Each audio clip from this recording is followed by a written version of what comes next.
Paper 61. The Mammalian Era on Urantia. The era of mammals extends from the times of the origin of placental mammals to the end of the Ice Age, covering a little less than 50 million years.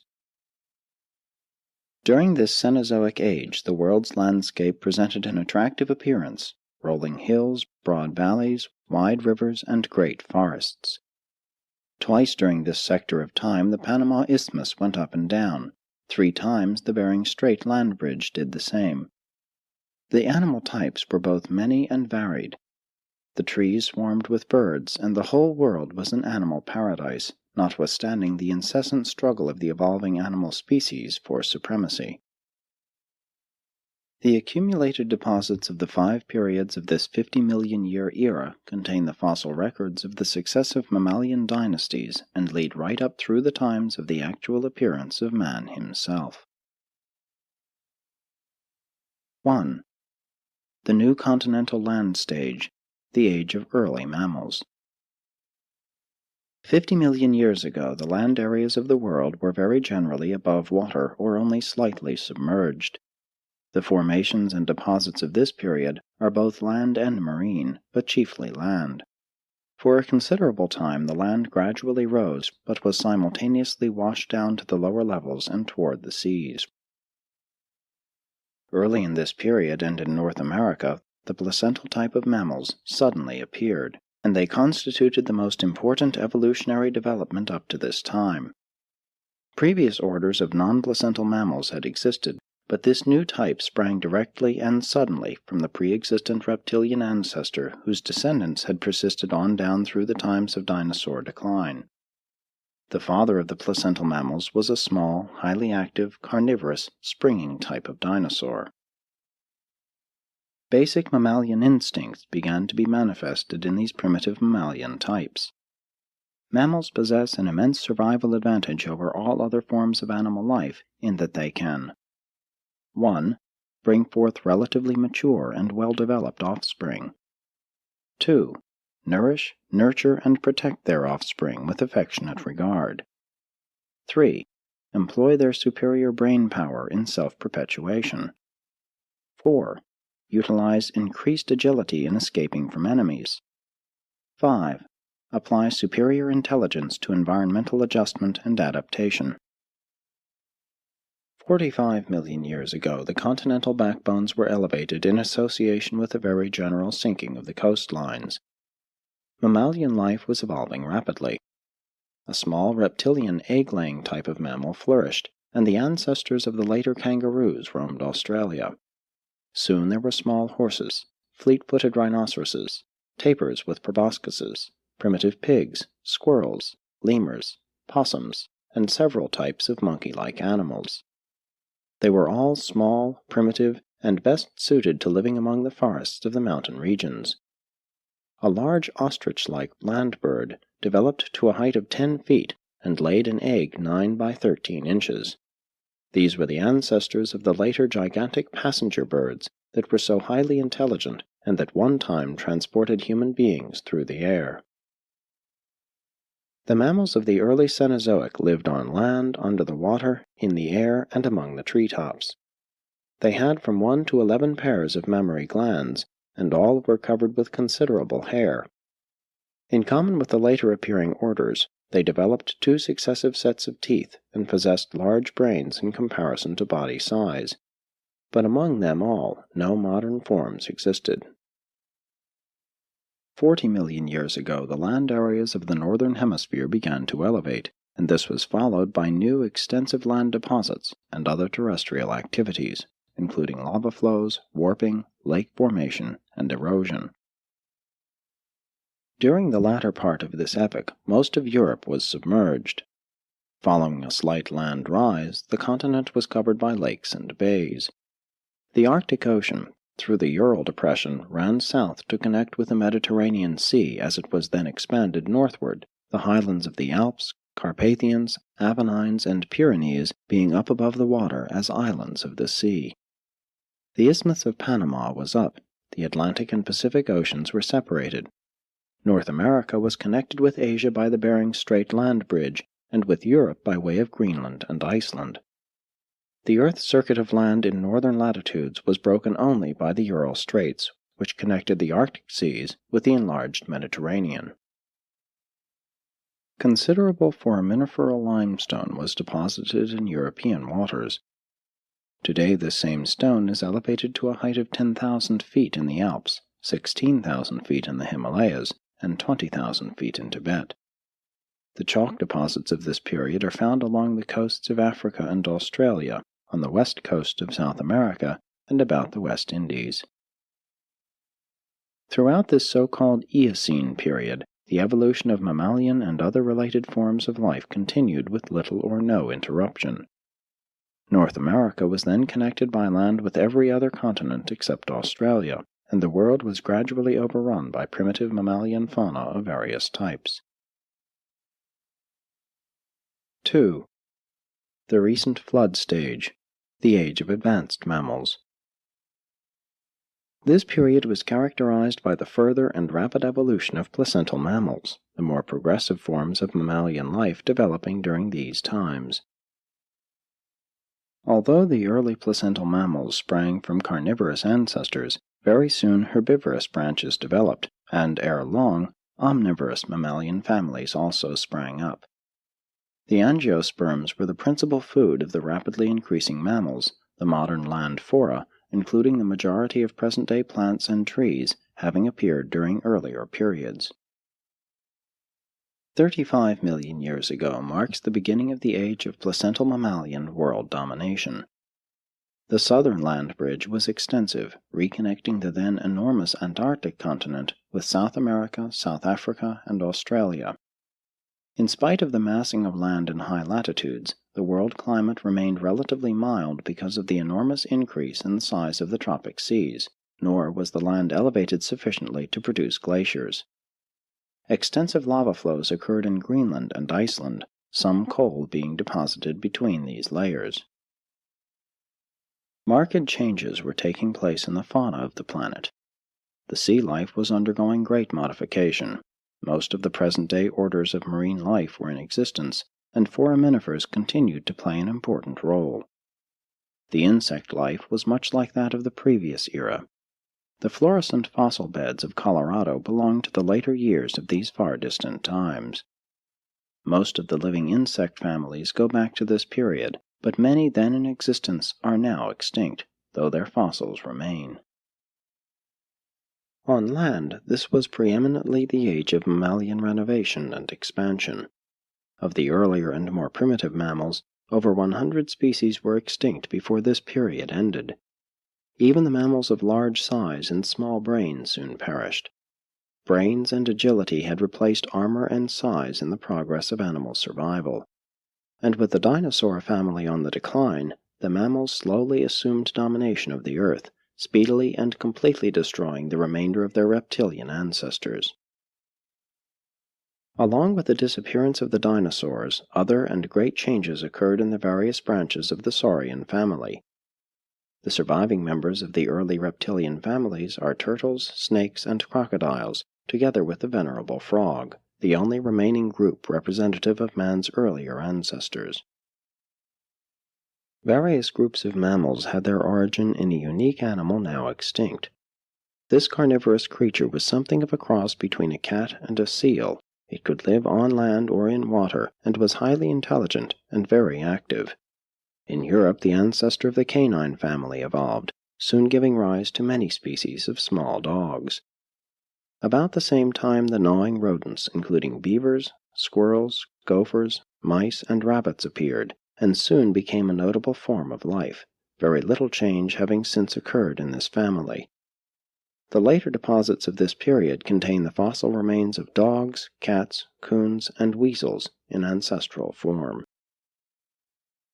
30 million years ago, the modern types of mammals began to make their appearance. Formerly, the mammals had lived for the greater part in the hills, being of the mountainous types. Suddenly, there began the evolution of the plains or hoofed type, the grazing species, as differentiated from the clawed flesh-eaters. These grazers sprang from an undifferentiated ancestor having 5 toes and 44 teeth, which perished before the end of the age. Toe evolution did not progress beyond the three-toed stage throughout this period. The horse, an outstanding example of evolution, lived during these times in both North America and Europe, though his development was not fully completed until the later Ice Age. While the rhinoceros family appeared at the close of this period, it underwent its greatest expansion subsequently. A small hog-like creature also developed, which became the ancestor of the many species of swine, peccaries, and hippopotamuses. Camels and llamas had their origin in North America about the middle of this period and overran the western plains. Later, the llamas migrated to South America, the camels to Europe, and soon both were extinct in North America, though a few camels survived up to the Ice Age. About this time, a notable thing occurred in western North America. The early ancestors of the ancient lemurs made their first appearance. While this family cannot be regarded as true lemurs, their coming marked the establishment of the line from which the true lemurs subsequently sprang. Like the land serpents of a previous age which betook themselves to the seas, now a whole tribe of placental mammals deserted the land and took up their residence in the oceans, and they have ever since remained in the sea, yielding the modern whales, dolphins, porpoises, seals, and sea lions. The bird life of the planet continued to develop, but with few important evolutionary changes. The majority of modern birds were existent, including gulls, herons, flamingos, buzzards, falcons, eagles, owls, quails, and ostriches. By the close of this Oligocene period, covering 10 million years, the plant life, together with the marine life and the land animals, had very largely evolved and was present on Earth, much as today. Considerable specialization has subsequently appeared, but the ancestral forms of most living things were then alive. 3. The modern mountain stage, age of the elephant and the horse. Land elevation and sea segregation were slowly changing the world's weather, gradually cooling it, but the climate was still mild. Sequoias and magnolias grew in Greenland, but the subtropical plants were beginning to migrate southward. By the end of this period, these warm climate plants and trees had largely disappeared from the northern latitudes, their places being taken by more hardy plants and the deciduous trees. There was a great increase in the varieties of grasses, and the teeth of many mammalian species gradually altered to conform to the present-day grazing type.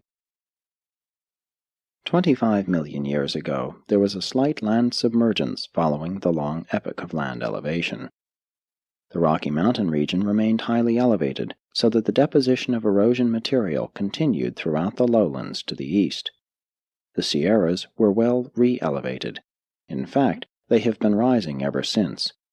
The Great 4-Mile Vertical Fault in the California region dates from this time. 20 million years ago was indeed the golden age of mammals. Bering Strait land bridge was up, and many groups of animals migrated to North America from Asia, including the four-tusked mastodons, short-legged rhinoceroses, and many varieties of the cat family. The first deer appeared, and North America was soon overrun by ruminants, deer, oxen, camels, bison, and several species of rhinoceroses, but the giant pigs, more than 6 feet tall, became extinct.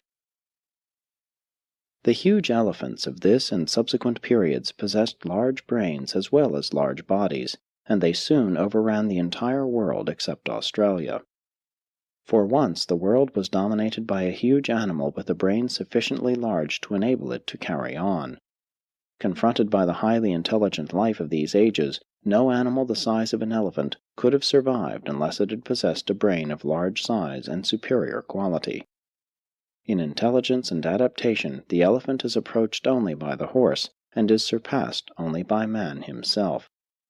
Even so, of the 50 species of elephants in existence at the opening of this period, only 2 have survived. 15 million years ago, the mountain regions of Eurasia were rising, and there was some volcanic activity throughout these regions, but nothing comparable to the lava flows of the Western Hemisphere. These unsettled conditions prevailed all over the world. The Strait of Gibraltar closed, and Spain was connected with Africa by the old land bridge, but the Mediterranean flowed into the Atlantic through a narrow channel which extended across France, the mountain peaks and highlands appearing as islands above this ancient sea.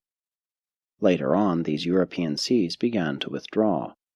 Still later, the Mediterranean was connected with the Indian Ocean, while at the close of this period, the Suez region was elevated so that the Mediterranean became, for a time, an inland salt sea. The Iceland land bridge submerged, and the Arctic waters commingled with those of the Atlantic Ocean. The Atlantic coast of North America rapidly cooled, but the Pacific coast remained warmer than at present.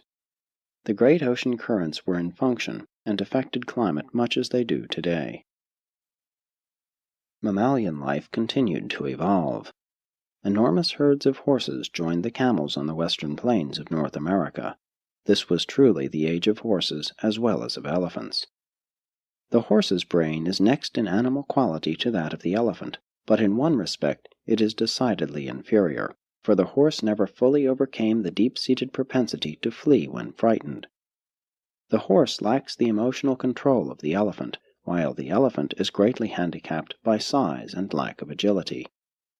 During this period an animal evolved which was somewhat like both the elephant and the horse, but it was soon destroyed by the rapidly increasing cat family. As Urantia is entering the so-called horseless age, you should pause and ponder what this animal meant to your ancestors. Men first used horses for food, then for travel, and later in agriculture and war. The horse has long served mankind and has played an important part in the development of human civilization. The biologic developments of this period contributed much toward the setting of the stage for the subsequent appearance of man. In Central Asia, the true types of both the primitive monkey and the gorilla evolved, having a common ancestor, now extinct. But neither of these species is concerned in the line of living beings which were, later on, to become the ancestors of the human race.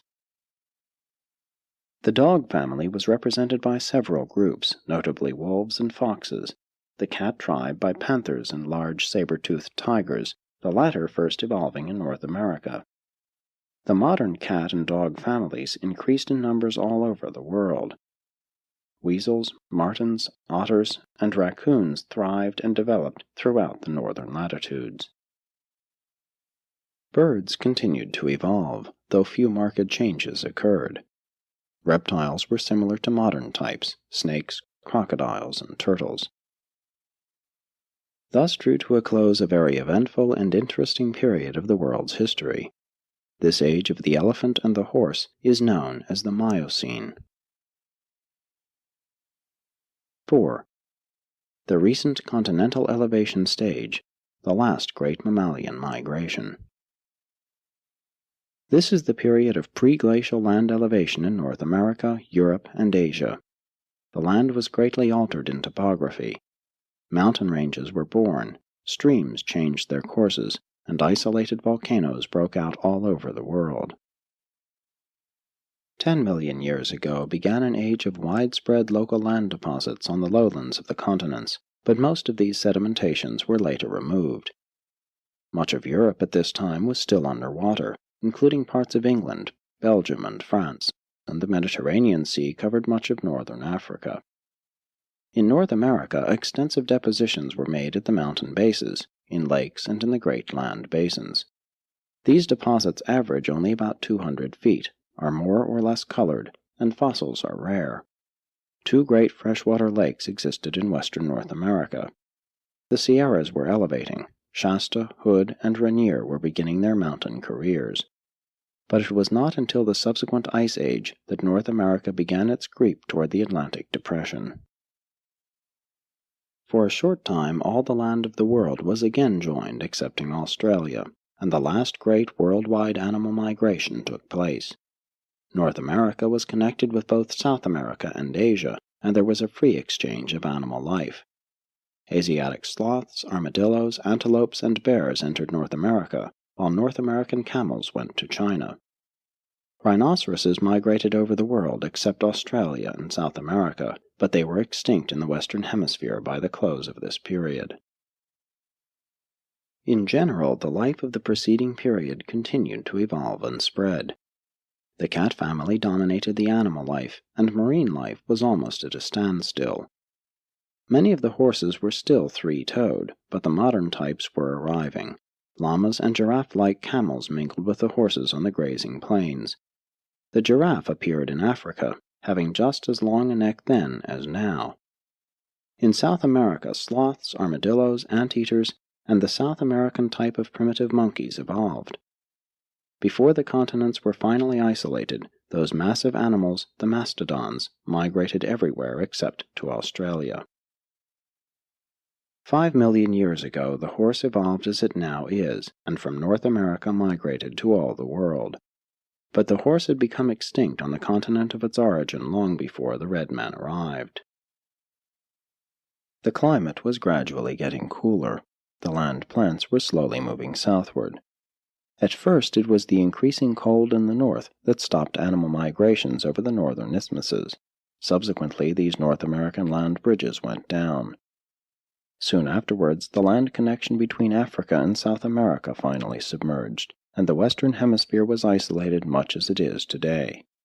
From this time forward, distinct types of life began to develop in the Eastern and Western Hemispheres. And thus does this period of almost 10 million years' duration draw to a close, and not yet has the ancestor of man appeared. This is the time usually designated as the Pliocene. 5. The Early Ice Age. By the close of the preceding period, the lands of the northeastern part of North America and of northern Europe were highly elevated on an extensive scale. In North America, vast areas rising up to 30,000 feet and more.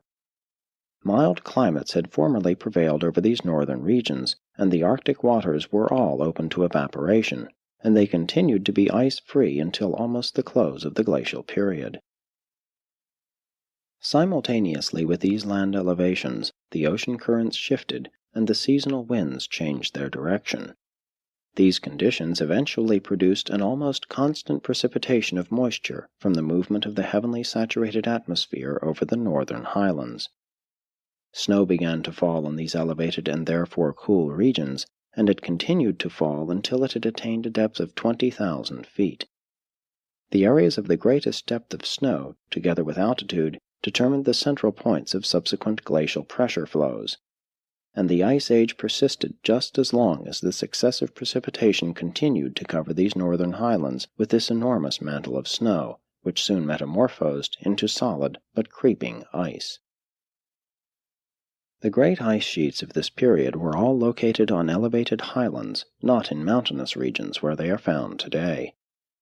1/2 of the glacial ice was in North America, 1/4 in Eurasia, and 1/4 elsewhere, chiefly in Antarctica. Africa was little affected by the ice, but Australia was almost covered with the Antarctic ice blanket. The northern regions of this world have experienced 6 separate and distinct ice invasions, although there were scores of advances and recessions associated with the activity of each individual ice sheet. The ice in North America collected in 2 and later 3 centers. Greenland was covered and Iceland was completely buried beneath the ice flow. In Europe, the ice at various times covered the British Isles, excepting the coast of southern England, and it overspread western Europe down to France. 2 million years ago, the first North American glacier started its southern advance.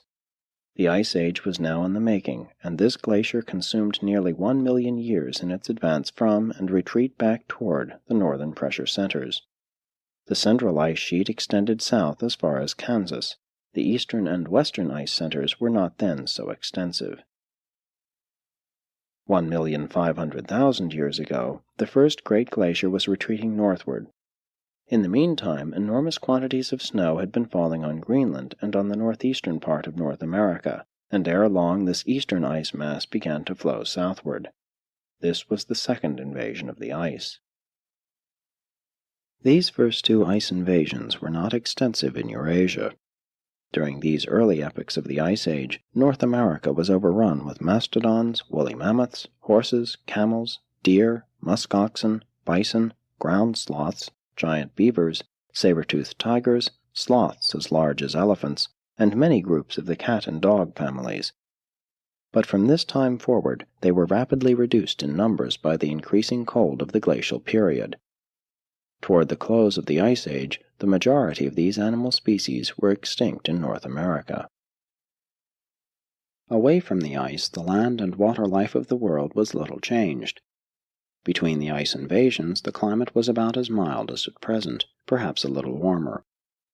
The glaciers were, after all, local phenomena, though they spread out to cover enormous areas. The coastwise climate varied greatly between the times of glacial inaction and those times when enormous icebergs were sliding off the coast of Maine into the Atlantic, slipping out through Puget Sound into the Pacific, and thundering down Norwegian fjords into the North Sea. 6. Primitive Man in the Ice Age. The great event of this glacial period was the evolution of primitive man. Slightly to the west of India, on land now under water, and among the offspring of Asiatic migrants of the older North American lemur types, the dawn mammals suddenly appeared. These small animals walked mostly on their hind legs, and they possessed large brains in proportion to their size and in comparison with the brains of other animals. In the 70th generation of this order of life, a new and higher group of animals suddenly differentiated.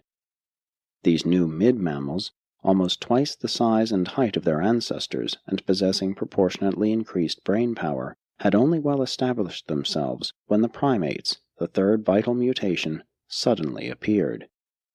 At this same time, a retrograde development within the mid-mammal stock gave origin to the simian ancestry, and from that day to this, the human branch has gone forward by progressive evolution, while the simian tribes have remained stationary or have actually retrogressed. 1 million years ago, Urantia was registered as an inhabited world. A mutation within the stock of the progressing primates suddenly produced two primitive human beings, the actual ancestors of mankind.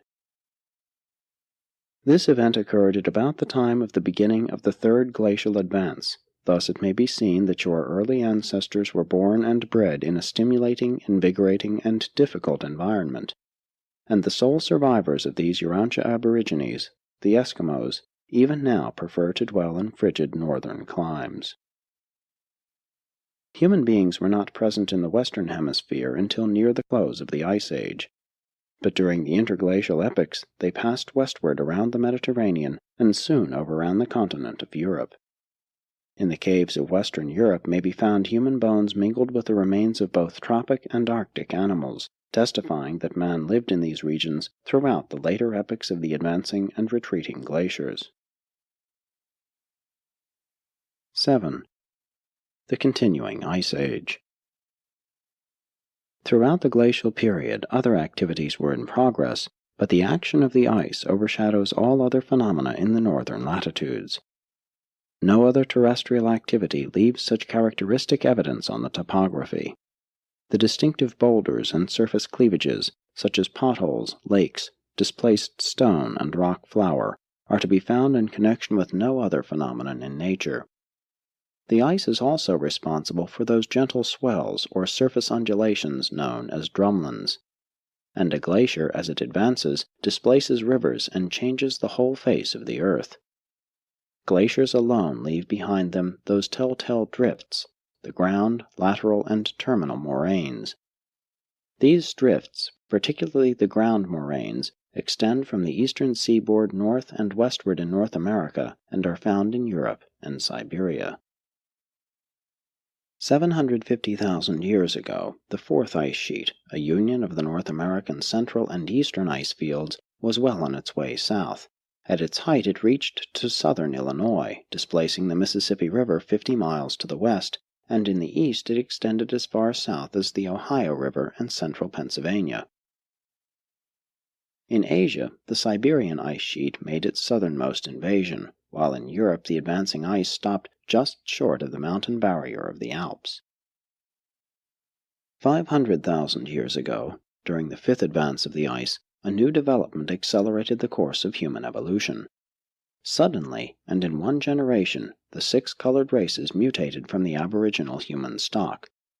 This is a doubly important date since it also marks the arrival of the planetary prince. In North America, the advancing fifth glacier consisted of combined invasion by all three ice centers. The eastern lobe, however, extended only a short distance below the St. Lawrence Valley, and the western ice sheet made little southern advance. But the central lobe reached south to cover most of the state of Iowa. In Europe, this invasion of the ice was not so extensive as the preceding one. 250,000 years ago, the sixth and last glaciation began, and despite the fact that the northern highlands had begun to sink slightly, this was the period of greatest snow deposition on the northern ice fields. In this invasion, the three great ice sheets coalesced into one vast ice mass, and all of the western mountains participated in this glacial activity. This was the largest of all ice invasions in North America. The ice moved south over 1,500 miles from its pressure centers, and North America experienced its lowest temperatures. 200,000 years ago, during the advance of the last glacier, there occurred an episode which had much to do with the march of events on Urantia, the Lucifer Rebellion.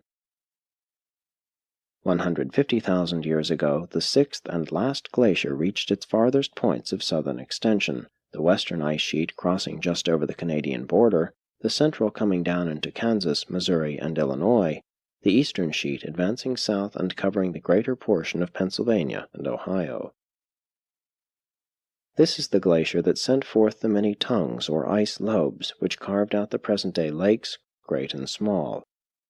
During its retreat, the North American system of Great Lakes was produced, and Urantian geologists have very accurately deduced the various stages of this development and have correctly surmised that these bodies of water did, at different times, empty first into the Mississippi Valley, then eastward into the Hudson Valley, and finally, by a northern route, into the St. Lawrence.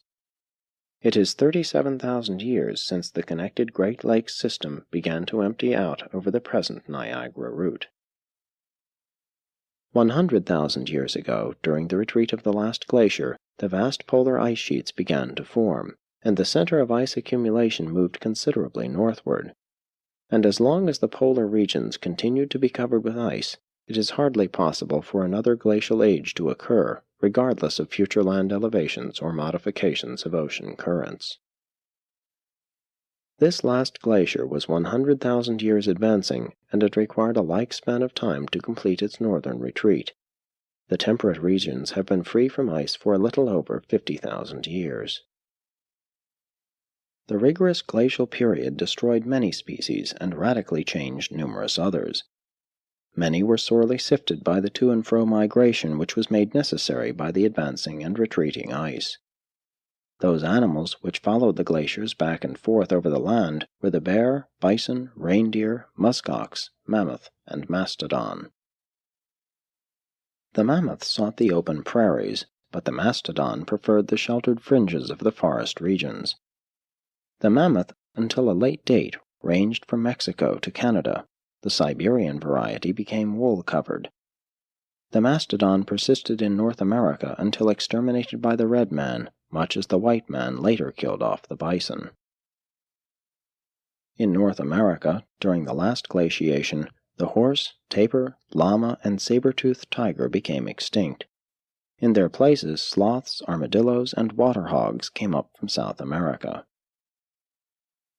The enforced migration of life before the advancing ice led to an extraordinary commingling of plants and of animals, and with the retreat of the final ice invasion, many Arctic species of both plants and animals were left stranded high upon certain mountain peaks, whither they had journeyed to escape destruction by the glacier. And so today these dislocated plants and animals may be found high up on the Alps of Europe and even on the Appalachian Mountains of North America.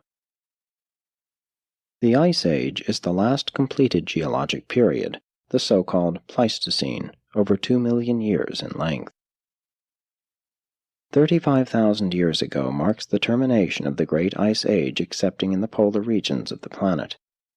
This date is also significant in that it approximates the arrival of a material son and daughter and the beginning of the Adamic dispensation, roughly corresponding to the beginning of the Holocene, or post-glacial period. This narrative, extending from the rise of mammalian life to the retreat of the ice and on down to historic times, covers a span of almost 50 million years. This is the current geologic period, and is known to your researchers as the Cenozoic or Recent Times era. Sponsored by a resident life carrier.